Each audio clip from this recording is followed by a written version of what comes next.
Well, hello everybody. Good morning. I'm out here with Scooby while he does his business.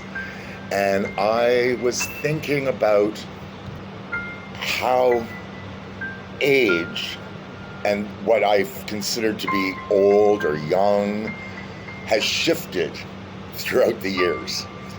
And now that I am an old person and I have lots of room to get older, but I am indeed an old person, and proudly so. I would not want to go back and have to do it again. It's exhausting. I remember when I was in public school, I did not have kindergarten. Where I started school, we had what was called primary, which is the equivalent of kindergarten. It is what you do before you go into grade 1. But the first official year of anything school-wise was grade 1. Grades 1 to 7. So all of that stuff there was what we considered to be, our, good Lord, what was the word I just used? I hate when that happens. But anyways, so when I was in those grades, those young grades, I used to think that the kids, like in grade 8 and 9, were old. And comparatively speaking, when you're this young, there's gaps that seem huge in development as you go along in those ages. Excuse me. And when I would get into grade 7 and 8, kids in grade 9 were old, like so much older, right? Like, I mean, you were almost an adult then. When you're in grade 7 and 8, and you see 14 going, I can't wait till I'm 14 because then I will be a grown-up. And then you get to grade 9 and you're in high school and you realize, oh, you're the youngest in this, high school scenario. And kids, your peers, 2 years ahead of you, like in grade 11, they were old because they're almost ready now to go off to college and university. So it, again, seems like a huge difference in those ages, and there's like a couple of years difference. Then you get into grade 11 and you go, oh, okay, I am getting a bit older, but these kids now going off to, or my peers going off to college and university, which is just a year or so ahead of that, they are very old. Like suddenly, like there's a huge maturity gap there as well. And then you get to college and university and you realize, oh, I'm back to being the youngest of these people. And so the people that are graduating are old. And again, just a few years difference between you. And then I would think, oh, well, 21, not even quite there, but like the age of 16 when you're driving, and the drinking age, and like age of majority, whatever, however you want to look at that specific age bracket when you get there.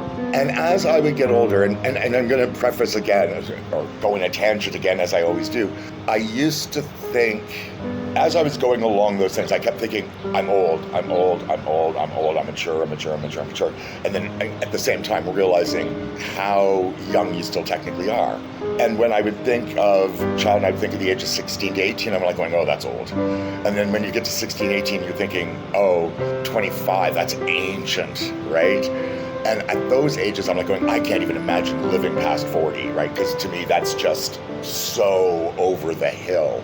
And then you get up to those ages and you start going, 16-year-olds are children. And then you get a little older and you're like going, 20-year-olds are children. And you get a little older and it's like, oh, 30-year-olds are children. And I am now at such an age that I look back and anyone under the age of 40 to me seems like a child. And I know they're not.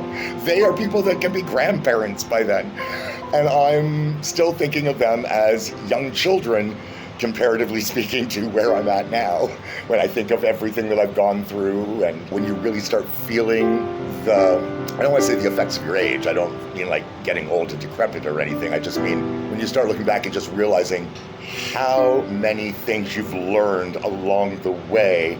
And that accumulated knowledge is what makes me feel old. Because the more things I know, which I want to know, the older I feel because of just how much is crammed into me that I try to remember. Because I do find it's harder to remember as you get older because there's just so much in there now. I just think it's just so funny. And I made a mistake once. Oh, by the way, we are doing this over coffee. Even though it's practically cold by now. I'm having a Southern butter pecan flavored coffee. Oh, what was I saying now? Oh gosh, I had a point to make.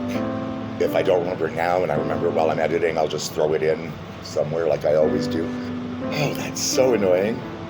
All because I got sidetracked by having a sip of coffee. They, I don't know who they are. What am I talking about? I was talking about aging and perspective shifts and knowledge crammed in there and memory. I'm not helping myself at all. Normally I can get myself back to where I was, and I can't. But it was something about this topic, and I could tell because it's there in the back of my head, and the more I try to, I can sort of see it out of the corner of my eye, and it's gone. That's how it feels when I'm trying to remember things that are just sort of not quite gelling in my head. It's like you think you kinda can see it, and as soon as you try to look at it, it's just not there. I don't know if that makes sense to anybody, but that's the experience I am having at this exact moment in time.